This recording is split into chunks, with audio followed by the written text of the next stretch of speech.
நாயகன் மேலிருந்து நூலினை ஆட்டுகின்றார். நாமெல்லாம் பொம்மையென்று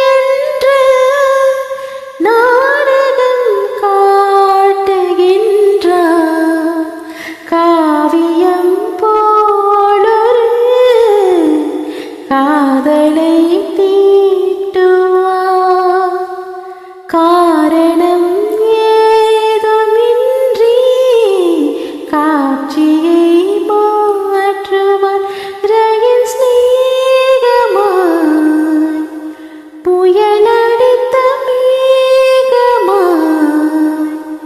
களைந்து வந்து கூடும் பின்னோடும் நாம் கூத்தாடும் கூட்டமே எல்லோரும் சொல்லும் பாட்டு. சொல்வேனே உன்னை